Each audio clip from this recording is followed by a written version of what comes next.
So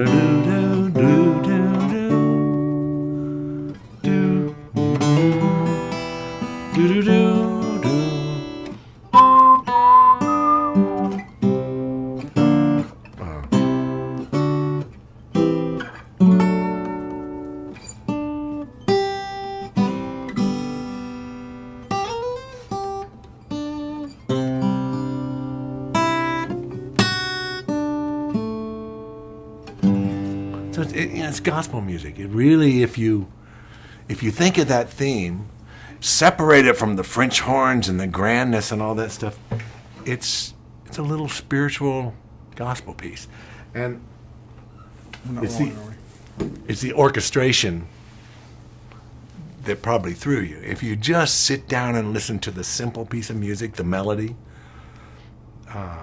And I had a wonderful orchestrator on that, and he did a beautiful job with it. To put it in that world, because I'm not an orchestrator, I knew what I wanted it to feel like. But hold that thought. Oh, you are. Okay. Did we? Okay. Sorry. I actually remembered it. That's good. I never played a guitar with a piano piece. But it's such a. You put out a CD in 2001, I believe, right. And you had a couple of different arrangements, I think, of that. Hearing it so spare, you're right. It's about the orchestration part of it. It's almost like two different songs when you hear it this way, acoustically, as opposed to how it works on the show. Just in terms of West Wing and other shows too, perhaps. How do you compare a live orchestra or working with a full orchestra as opposed to a synthesized orchestra in terms of scoring a show? They just do two different things. I prefer working with live musicians when we're in a realm of one of two things. If it's scope, it's great. If you need to set a large stage, or you have a wide landscape that you need to fill, there's nothing like an orchestra. A synth orchestra will never move you.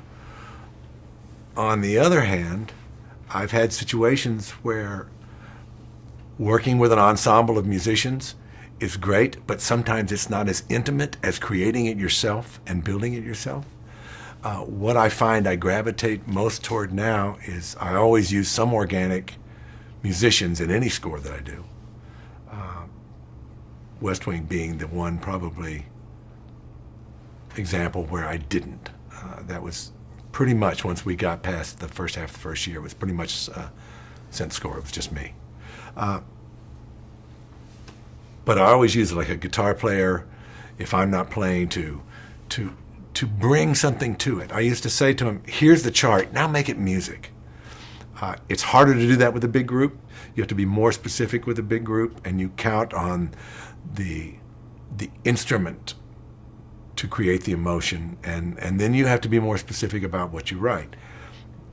Because I'm a improvisational player, I tend to want to bring artists in, and you kind of pick them like you cast somebody. I have different guitar players that I use, or different soloists, or a different cellist or something, who bring their character to the piece that I'm doing. And I say, okay, that's the page, that's what I did. Now make it musical. And the more I can get somebody to own it, the more I can get out of it. And luckily in the process we use, I can edit it later, or I can manipulate it to fit the film later. But if you can get an emotional performance out of an artist or a great musician who brings his own special thing to it, there's nothing that touches that. It really isn't. But you wrote that theme on a keyboard, right? Not a guitar, is that right? Yeah, I wrote it on a piano. I only played it on a guitar one time when I was doing an interview, and they asked me to play the theme to West Wing, and I only had a guitar, so. But it's a piano kind of theme. It's because I'd written the cue, the original cue it came from, was strings and piano, so that's kind of where it came from. Why do you think that theme resonates so much with the viewers, even now? I mean, when people see the DVDs and whatever, I mean, what is it that makes it not just a really good theme to like, this is like a really amazing piece of music? I think it was, a combination of so many things. I think it fit the film perfectly.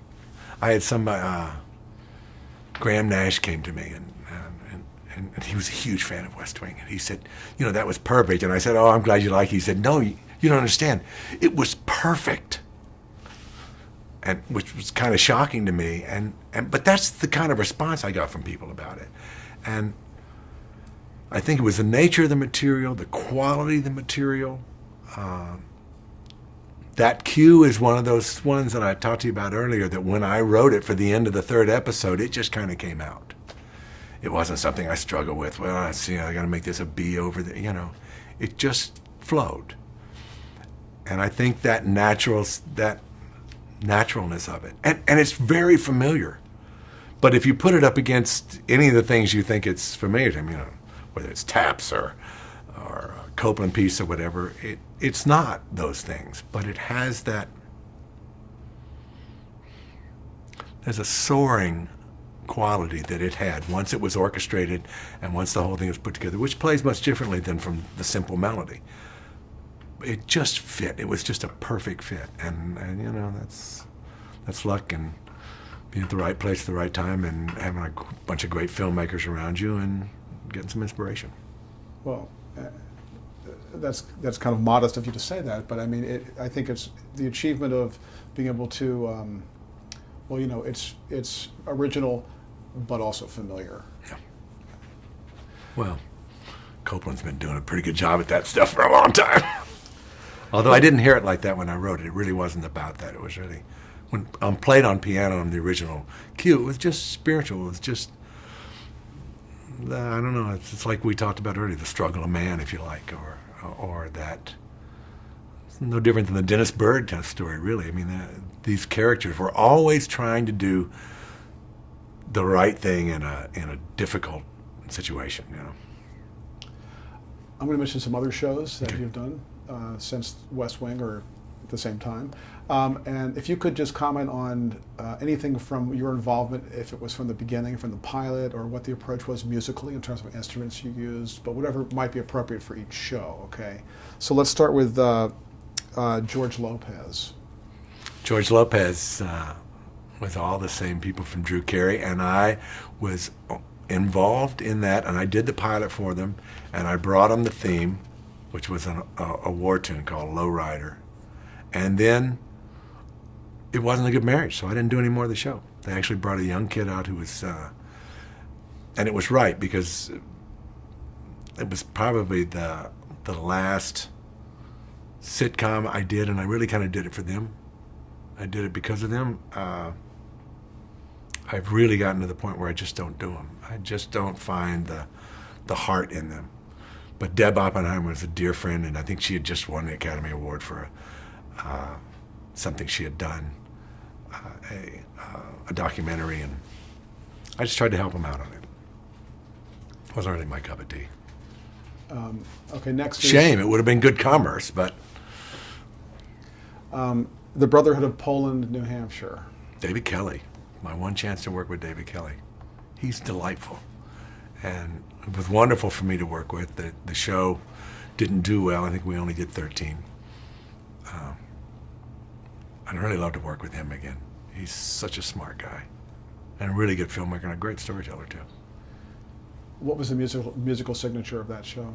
He didn't know what it wanted to be, and it needed to be kind of organic and heartland, and yet I didn't want it to sound like the other one, so I kind of used mandolins and acoustic piano as the main instrument on that. I remember I kind of wrote it and sketched it out and sent it to him and didn't hear anything back from him, and I called him up and I said, I sent you over that. Did you like it? And he said, yeah, it was good. Then I started going, well, I'm going to do this and I'm going to do this. And after about 2 minutes, he said, Snuff, stop. I said I liked it. End of story. Go on and do it. So it was interesting. It's a shame the show didn't go. The show wasn't. It wasn't for the American taste, as American taste has changed. Miracles. Miracles. Wow. David Greenwald. I went and did that, I think, because they were temping with a lot of stuff from The Stand. And it was kind of a supernatural piece. And I went over and I was right in the middle of doing a ton of other things. And so I brought Joseph Williams, John Williams' son, who's worked with me on a bunch of projects. I brought Joseph in to do it with me. And it just, when I would write it, the stuff, it would plug in. And when Joseph and I would try to do it together, it just kind of wasn't working. And I'd started this theme, and Joseph and I worked on that. And we just went to him after a couple of episodes and said, this is really just kind of not working. We moved on. They went on to another composer, and then had a bunch of guys in town write themes. And at the last minute, they came back to me and they said, can we use this theme? So we did a version of it and got a nomination for it. An Emmy nomination? Yeah. And the same for Huff. Same for Huff. Another Emmy nomination. Huff was different. Bob Lowery wrote a wonderful script in a way. He's the executive producer. But Scott Wynant, once again. See, all these, they're all so interwoven. If you looked at all my credits, you could draw straight lines through most of them. It's like family tree. And Scott was involved in this. The Huff theme was, it wanted to be weird and in your head, and it was about psychiatrists. And for the first time, I kind of had an unlimited palette because we were going on cable, and I didn't have 60 seconds. I didn't have 30 seconds. Whatever I wrote, which made it really hard.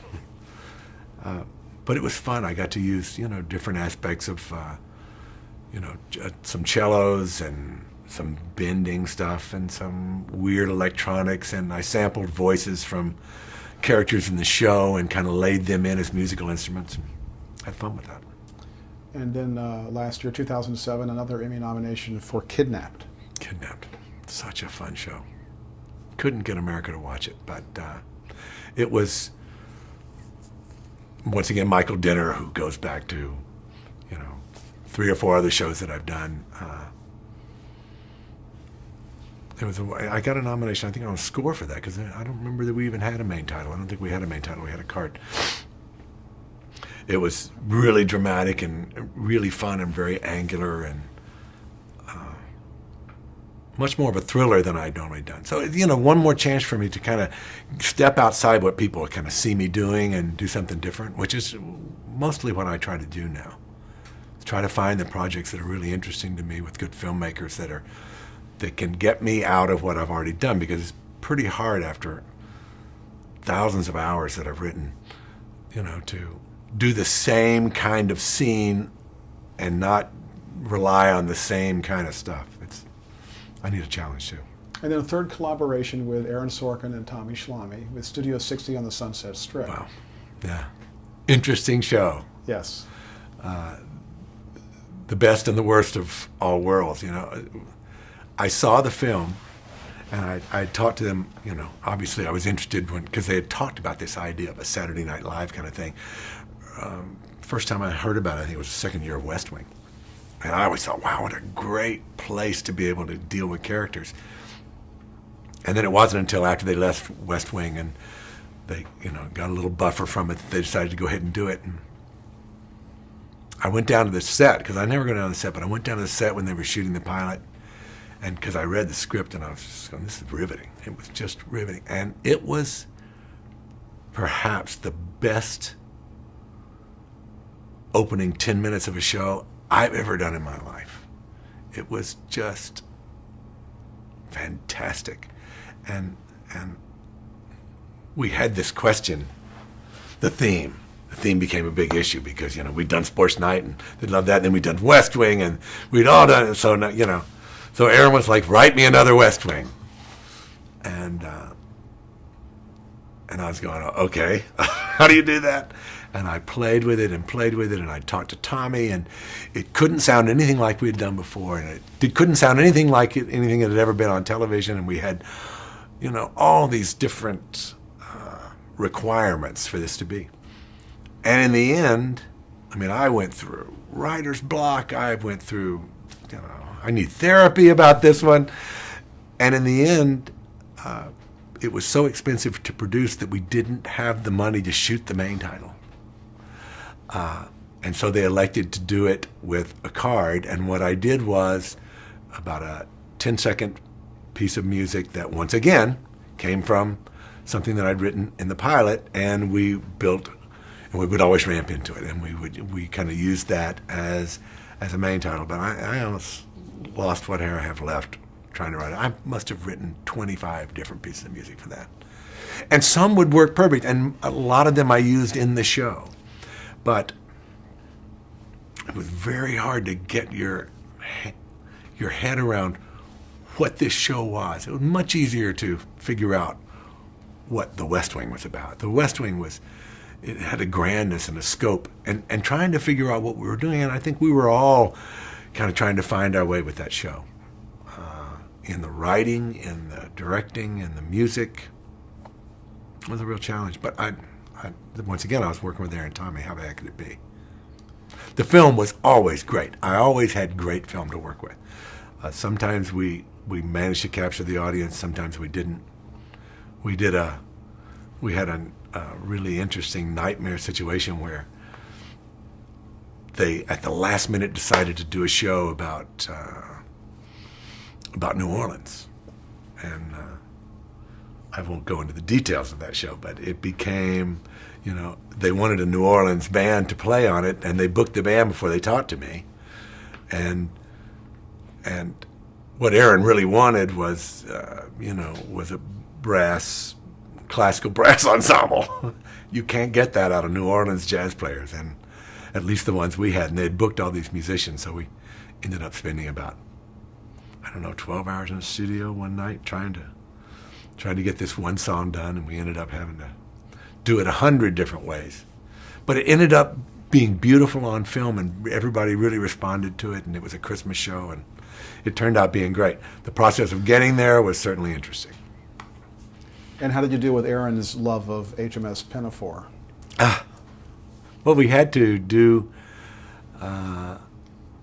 we did one piece, actually, I believe in West Wing, where we did a stage piece that we had to bring actors in to sing and everything. And then we had the whole ending piece you're talking about, where he had rewritten. I didn't actually end up doing that. They ended up doing that through the music supervisors, because I had my hands pretty full at the time, as I remember. Music supervisors did it, and they had the cast come in and sing, I think, and then somebody else came in and sang it for them. But, Aram always had grand ideas. I mean, I don't even know, oddly enough, I don't know who did that. But I know we didn't. And then yet another show that's gotten critical acclaim, Friday Night Lights. Friday Night Lights, Peter Berg. Yeah, it's, it's a lovely little show. Yeah, there again, Peter had started a style of music with this band called Explosions in the Sky that he had temped into his movie.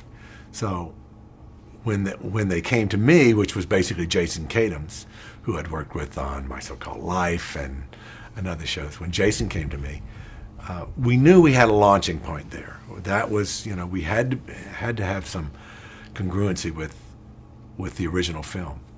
So I did some research on this band, and it was, once again, it's a guitar band, and I at first started playing it, and I realized that every time I played it, it sounded like me, because I performed as an artist on so many of these shows that I've done, that I ended up playing mostly bass and rhythm guitar in this, and I took it to another guitar player and had him basically, he's a guy like me, he's strictly a style player, but we broke down kind of what this style was, and then we started interpreting my themes and into this kind of a style. And I didn't play guitar on it at first at all, because it would sound too much like me. And then I brought Bennett in on this one, and Bennett's been working with me on that one. Once again, one of those reoccurring things. He's been we've been working together for years now, 21 years. Now, you've been nominated for, I believe, like 11 Emmys, and you won for The West Wing. Right. Alf Clausen has more nominations before he got a win than me, but I don't know if anybody else does.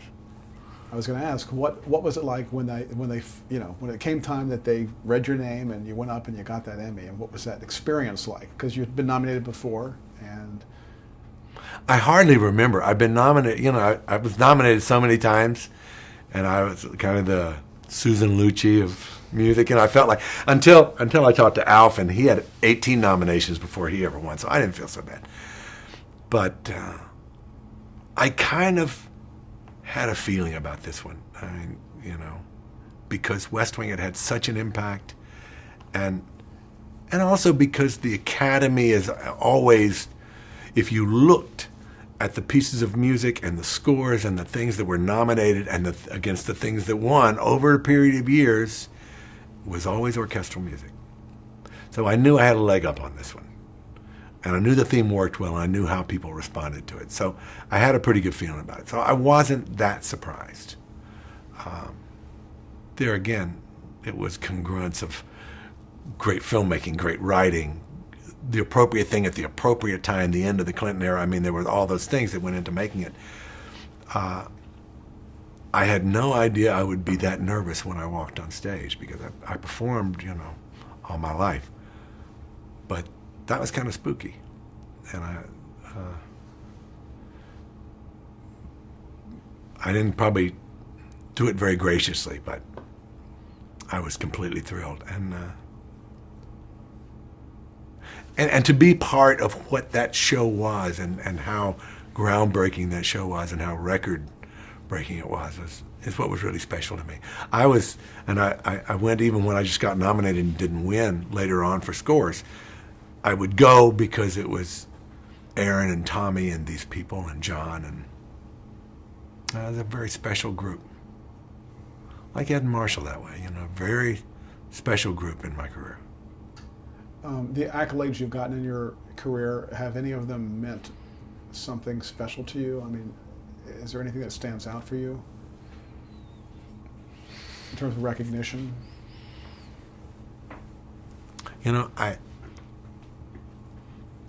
I think all of the,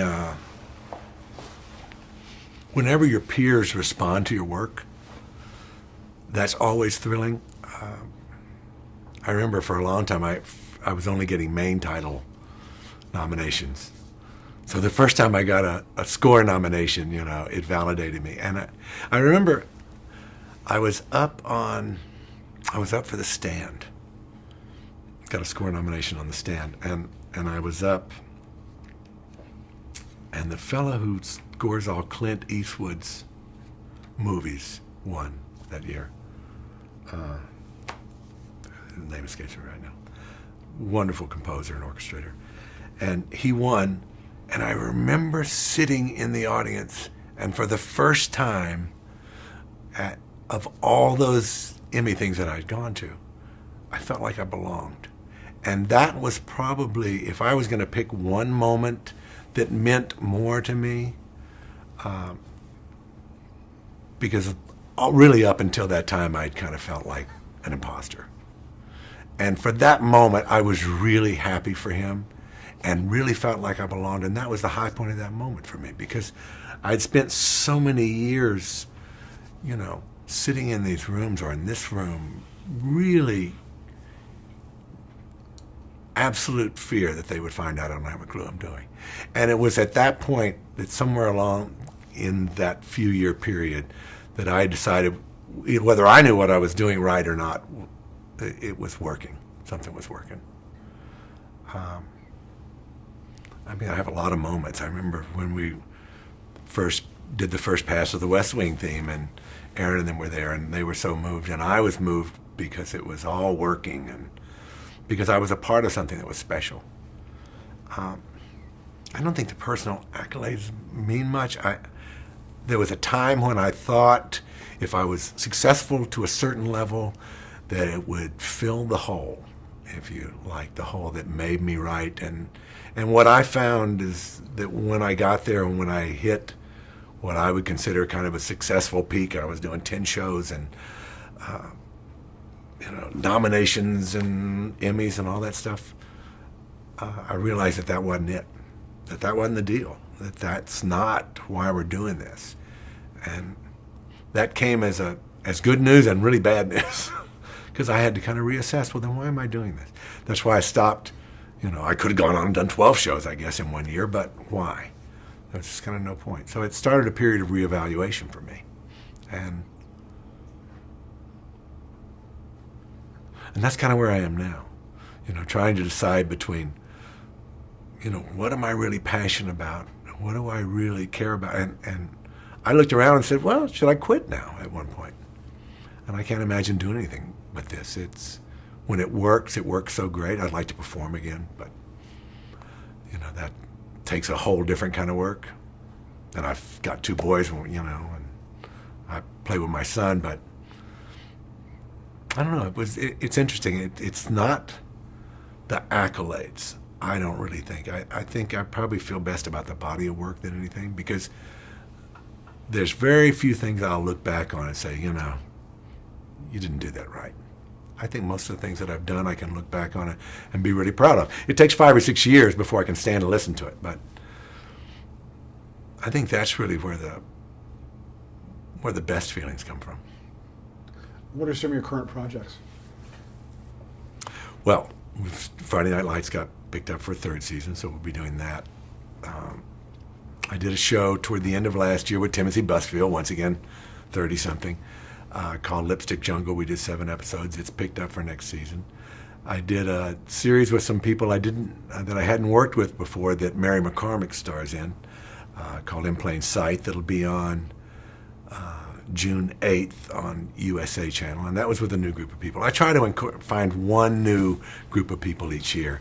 And then we had a very short run on NBC with a project that I was doing with Marshall Herskowitz and Ed Zwick called Quarter Life, which was, I believe, the first internet show ever to cross over to the network, and we lasted about 43 minutes. And then they bounced us to Bravo, and they ran them all off. And we may be doing more of that.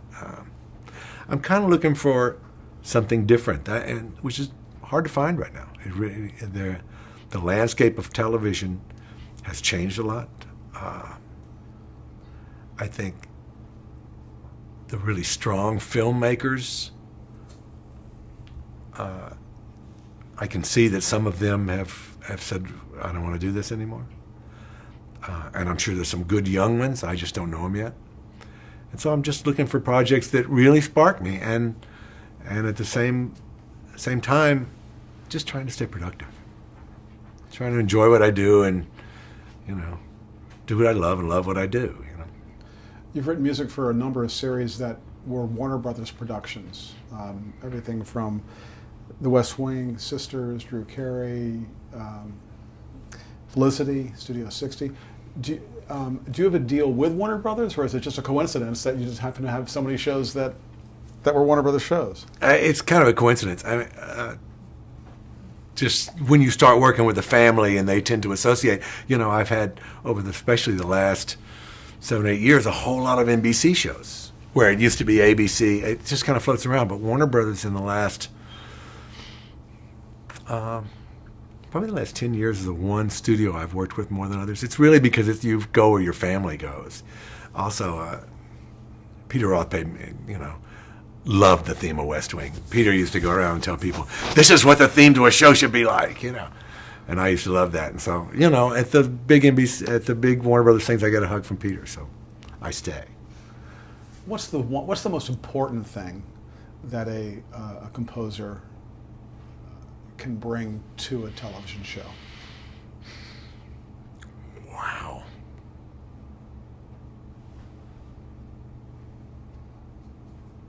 In the sense of, we have to do so many things. We have to be ER doctors. We've got to fix a scene that doesn't work. And that's one of our hardest jobs. We've got to make a scene into what they shot, not what they ended up with. You've got to serve a lot of masters. You've got to always serve the film. And if you can kind of layer your art on top of theirs in an unobtrusive way that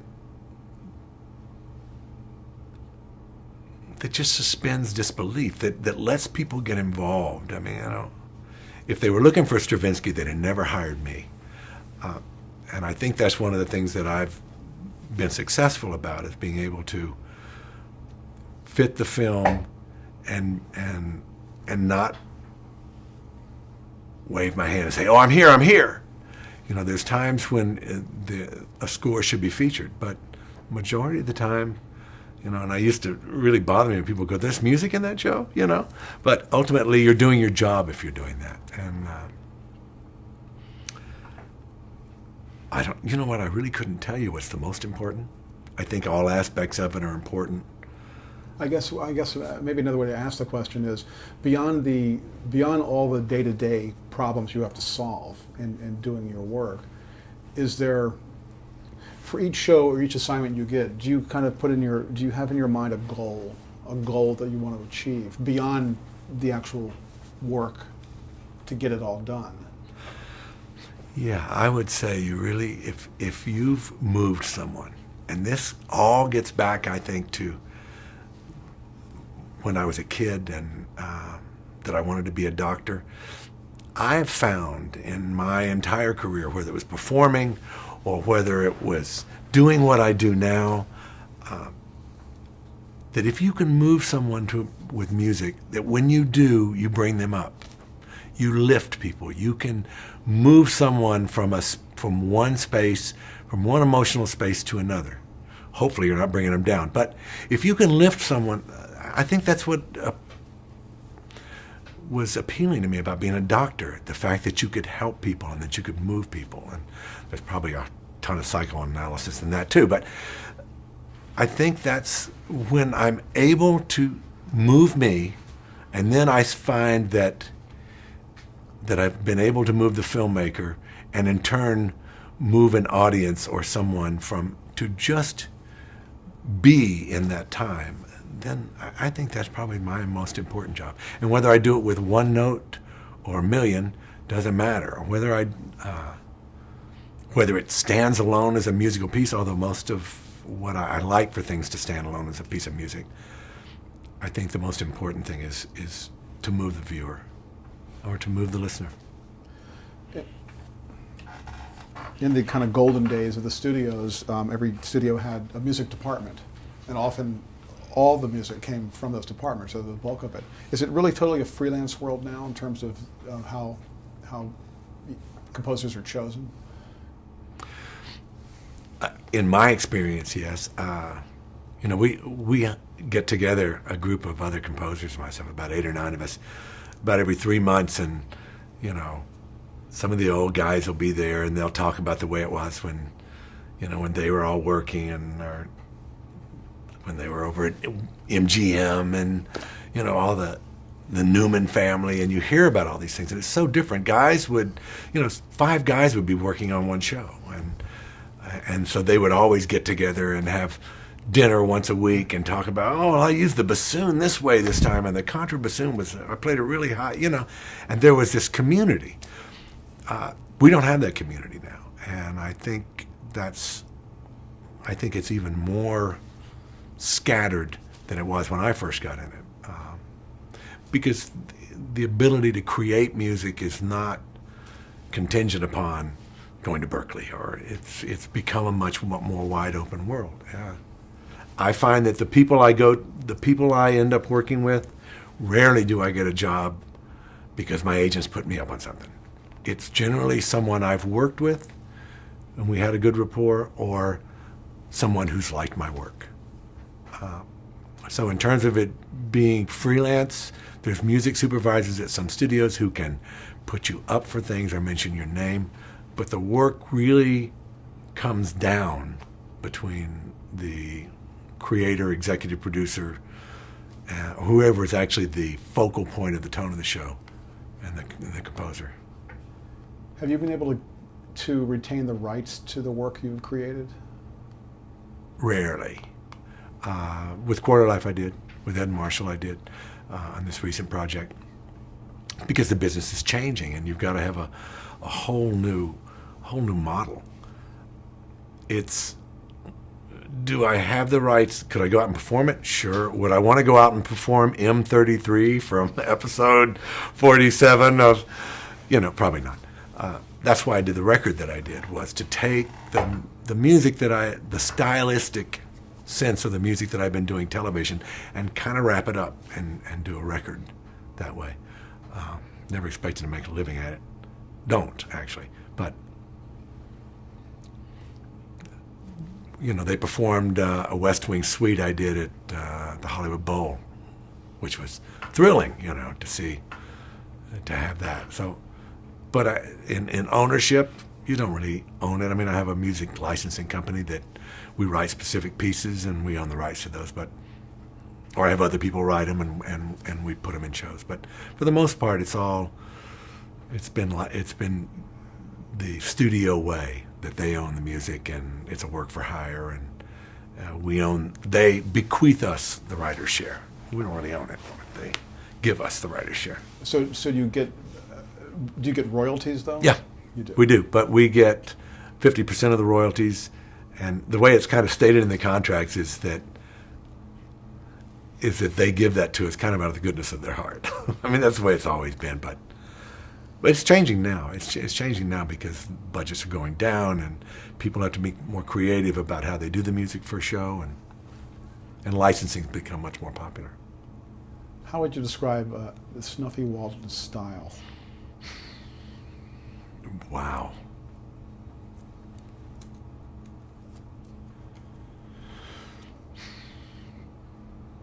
Hopefully, simple and heartfelt.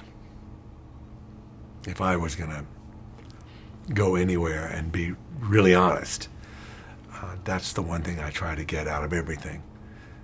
You know, I want it to feel melodic, and I want it to be heartfelt. And usually those two go hand in hand. What advice would you give to aspiring television and film composers? Don't do it. No, I think if you can be true to yourself and find something inside yourself that resonates, then you can move out of it. I mean, that's what I think I was able to do. Is that it's still that simple kernel of a 4-bar melody that I work with every time, and I've been, you know, you got to keep learning and growing and moving into different arenas. But if you can find that thing inside that is true to yourself, you know, that is really emanates from you, and then put that everywhere and see what happens. I've tried both ways. People used to ask me, you know, how do you get work? And it seemed to me it was because I had a sound, whether it was 30-something or this, that, and the other. Now I think it's a little bit more internal than that. I think it's about a feeling. And because people still say to me, I could tell that was you. It's your, and it could be totally different than what I would write for something else. So I'd say if you can find that core and let that be your guide, and try to be emotional about it rather than intellectual. I don't know, once I got intellectual about it and started sending out tapes that had every style in the world, you know, it seemed like I didn't even know who I was when I was sending that out. How would you like to be remembered? Ooh, as still working. The guy who didn't stop. I don't know, you know. Hopefully, I'd like to be remembered as somebody who did quality work and had a body of work that had integrity. Would you like to play some for us, some more? No. I don't think I have anything else left to play. But I'll try.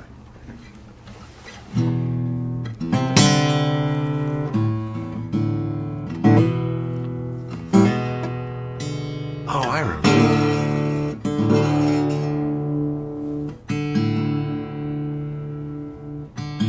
See if I can remember this. It's the first thing I remember ever writing from my father. Uh-oh.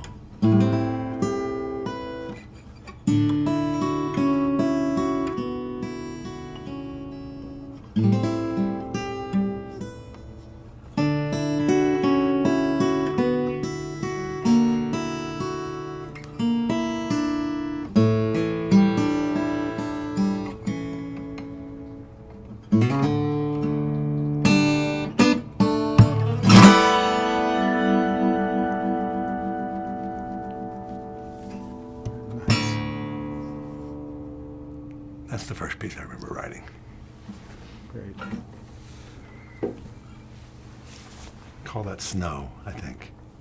My dad still has a recording of it. Thank you. Thank you. Been fun.